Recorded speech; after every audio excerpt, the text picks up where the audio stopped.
This is our POL242 correlation and regression assignment examining public approval for President Obama.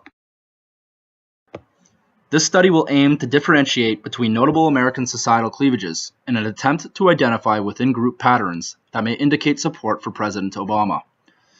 It will also explore the independent variables of racial and ethnic differences, political partisanship, and sexual orientation as causational factors affecting public opinion for the president. The goal is to examine how these socio-political factors will enhance overall understandings as to what determines voting patterns and overall presidential support.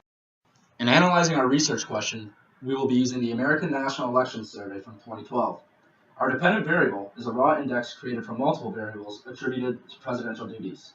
Our independent variables are race, political partisanship, and sexual orientation. As you can see on the slide, the missing values and appropriate recodes have been provided. We will attempt to analyze our research topic by running a reliability of the index, a correlation analysis of the index with 3 independent variables, as well as a multivariate regression analysis of the index with 3 independent variables.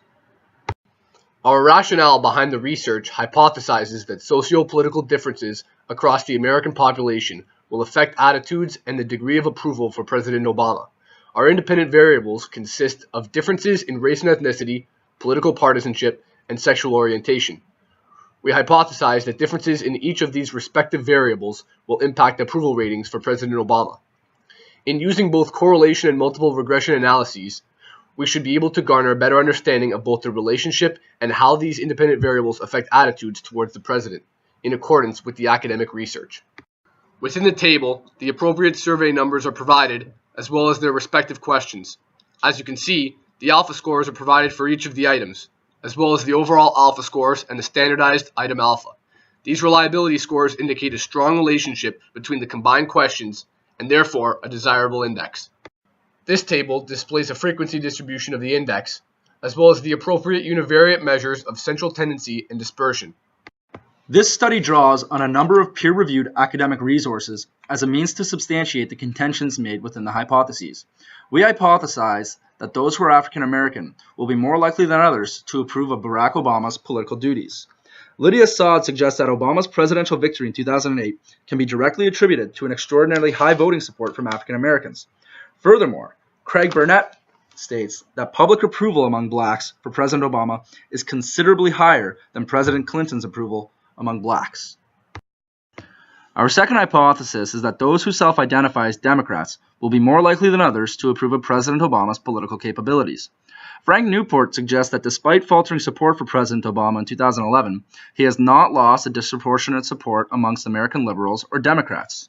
Furthermore, Richard Skinner notes that Obama's victory in 2008 produced the second highest level of party loyalty among all presidential elections included in the National Elections Study.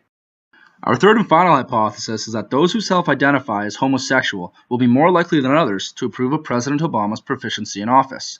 Don Gordon says that Obama's January inauguration saw unprecedented levels of GLBT participation. He concludes with the prediction that Obama must meaningfully cater to the GLBT community if he is to sustain this political support from the group. Mary McThomas maintains that the weight of the gay vote in America is substantiated through the assertion as a block that the gay vote itself could swing an election.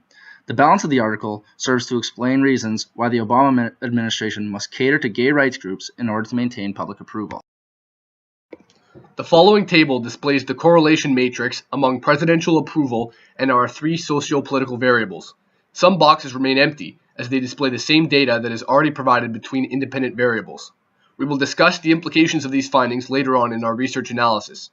Cell entries are Pearson's correlation coefficients, and statistical significance is indicated in parentheses. This table presents our regression analysis in predicting presidential approval across race, political partisanship, and sexual orientation. As you can see, our B values, standard error, and beta values are all presented. As well, the number of cases involved with the addition of R-square and adjusted R-square values. The asterisks represent the significance level, or the p-value, of our B values. In observing the statistical output with our hypotheses, we notice that each of our independent variables explains some degree of variation in approval for President Obama. Race and ethnicity explain 4% variance in a negative direction, making a moderately strong relationship. Political partisanship explained 14% of variance in approval for President Obama in a positive direction, indicating a strong relationship between the variables. Sexual orientation only explained 3% of variance in a negative direction, indicating a minimally acceptable relationship. The correlation between our independent variables was not strong and therefore not useful. Through our regression analysis, R-square indicated an explained variance of approximately 17%. Our F-score fostered a 0.000 score, which shows that the results are not due to sampling error. Speaking to the b-values of the independent variables, political partisanship have explained a positive 0.65 increase in approval for President Obama, while the other variables had a negative increase in approval for President Obama. Our t-values indicate multicollinearity was not a problem, and our t-test output suggests the IV's relationships to presidential approval are not due to chance. These findings suggest that our socio-political variables all affect approval ratings for President Obama. While political partisanship had the most impact, sexual orientation could become a more significant future factor. Therefore, future research should study the impact of sexual orientation on support for presidents and their partisan affiliation.